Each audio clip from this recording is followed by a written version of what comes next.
My eyes do not hurt. This room is not a mess. There is no war in Bossing Say. He was normal. Is this story as light and rom-commy as you first anticipated? I think he was grumpy at best. Anna Huang's boys are just out here trying to out-billionaire, out-alpha each other. Hey guys, I am Colleen and I'm a person. I like to read and I like to write, but I do whatever on this channel. And today I will be keeping my promise to pass judgment on your book boyfriends. This is the second part. The first part of this I did Zaid Meadows from Haunting Adeline, Aaron Blackford from Spanish Love Deception, and then Aaron Warner from Shatter Me. For this week, I could only finish 2 books because I had some other stuff going on. We are going to be passing judgment on the sons of Anna Huang. I read King of Wrath and Twisted Love, and I have my notes, so let's get into it.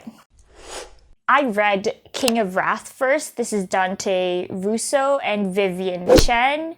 I believe this is first of that series. It's about an arranged marriage between an old money CEO and a new money jewelry heiress. And let's talk about the pros first. One of the things I liked about it is that the Asian family dynamic was spot on. It did not miss. And another thing that I liked is that, without spoiling too much, in case you haven't read it, the story didn't end in that unrealistic, stereotypical happily ever after, all strings are tied up in a neat little bow thing. It wasn't like a perfect ending. There were consequences, basically, and relationships sometimes cannot be mended in the family area, especially in a high stress, hectic kind of family dynamic like what was described in this book. And yeah, I really like that about it.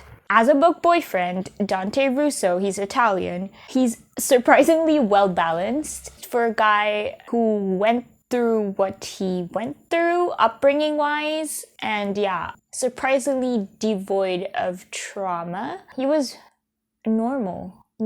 He wasn't the most original of characters, but yeah, I still really enjoyed his character. I did, however, very much like that Vivian, the female MC, let him sweat a little bit during his grovel.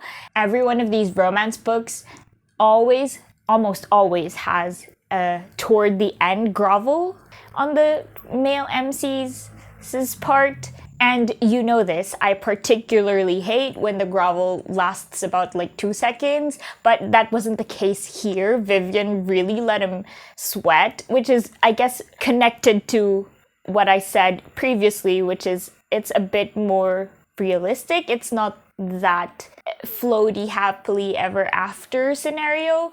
I think there's a respect to how things take time, relationships take time, and mending relationships take time as well. I really like that about the book. Another thing that I lived for, this is not about Dante, but about Vivian, I liked that she had power independent from Dante. There was this scene in particular where he made a jab about paying for this, and this for her, which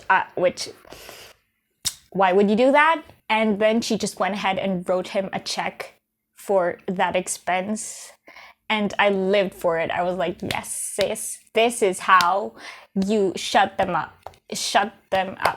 Now on to the cons of this book. So first, you're going to hear the same thing for Twisted Love, but for King of Wrath, I had a bit of a hiccup with the timeline. I thought the timeline was a bit stretched, and as a result, the chapters had weeks or months in between each of them, if that makes sense.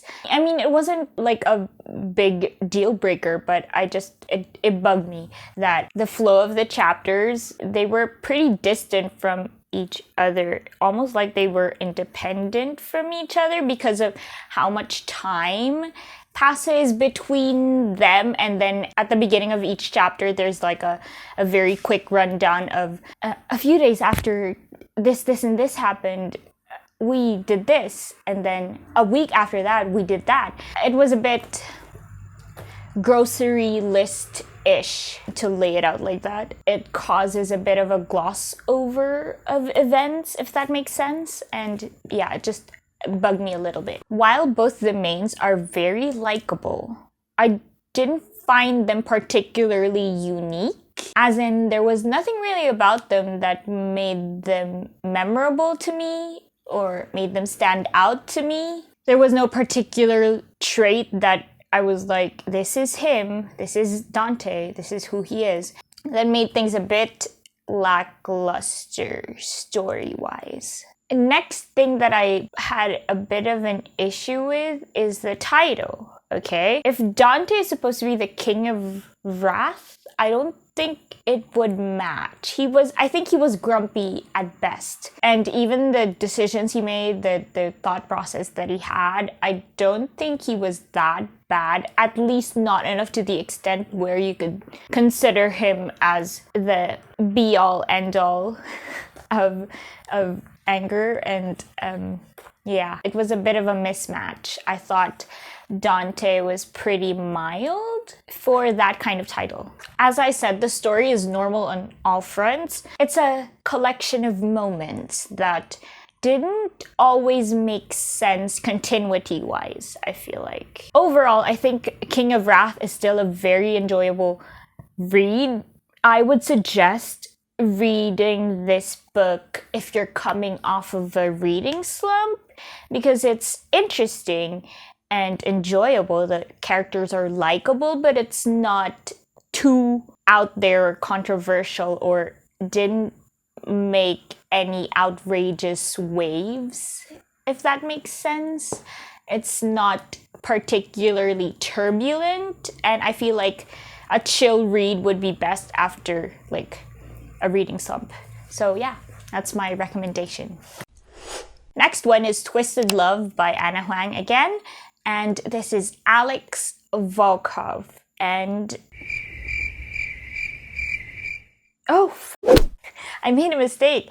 The first one was Vivian Lau, not Vivian Chen. The next one is Ava Chen. I mixed it up. I am so sorry. I did have it written down here, and I'm just an idiot. I am sorry. The first one was Dante Russo and Vivian Lau, and this next one is Alex Volkov and Ava Chen. This is a different series of hers, but this is also the first book of her Twisted series. The other one is the first book of her Kings of Sin series, I believe. This is a fall for your big brother's best friend type trope. Right off the bat, I'm just going to tell you that I liked Twisted Love better than King of Wrath. So a lot of these things will be comparisons because I read this after King of Wrath. So, pros. Number one pro is that this book had a better plot structure, as in the bigger picture plot, and how that related to the main characters' past, their traumas, their developing romance. So without spoiling, I also loved that the book halfway through starts almost upending everything that you know about the characters and their past. It makes you question everything that you believed about the characters from the start, because the story starts planting all these different details that would make you go, that's fishy, that is shady. It's a good mystery.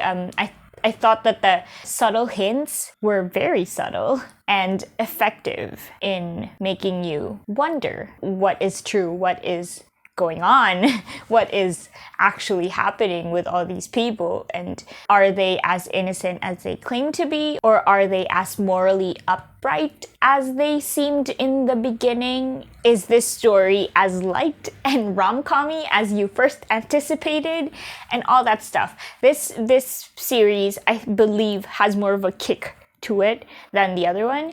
It's just personal preference, but I like a good mystery with the romance. Alex, compared to Dante, in my opinion, was a more thought out character. He was more layered, and I felt like Alex had a bit more depth than Dante.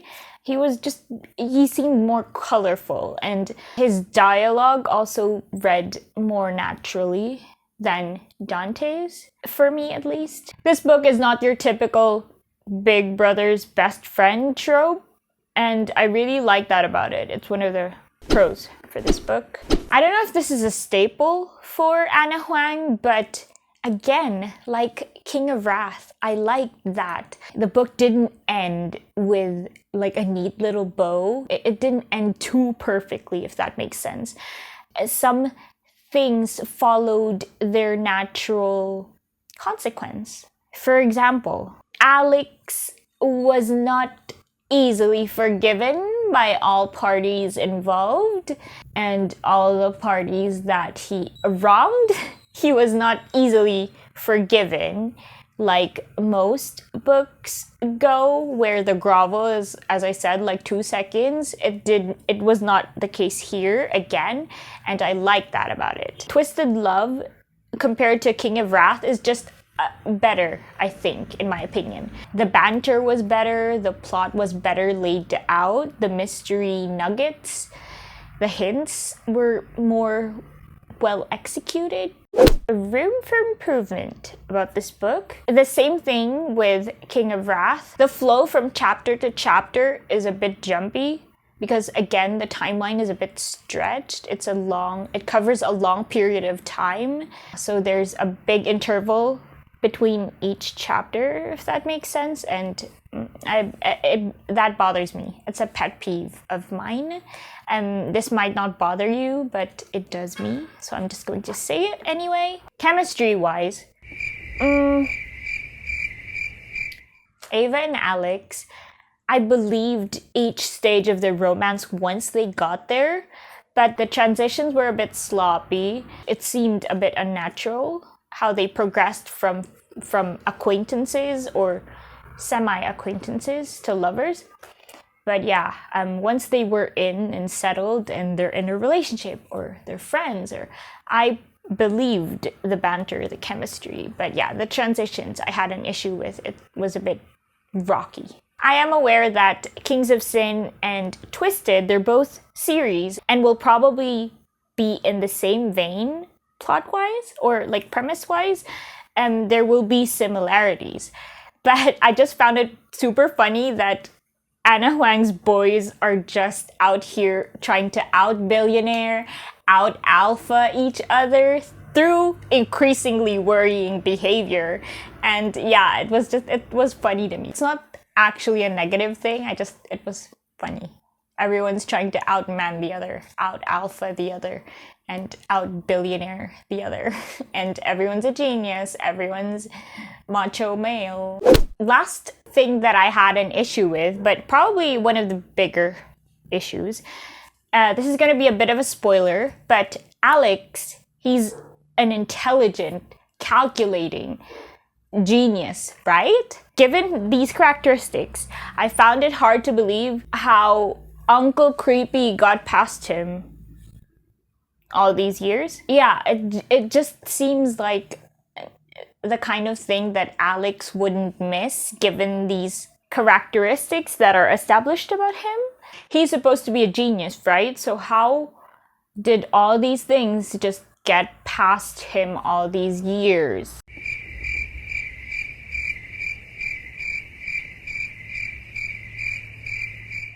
Outbursts of familial affection? I don't think so.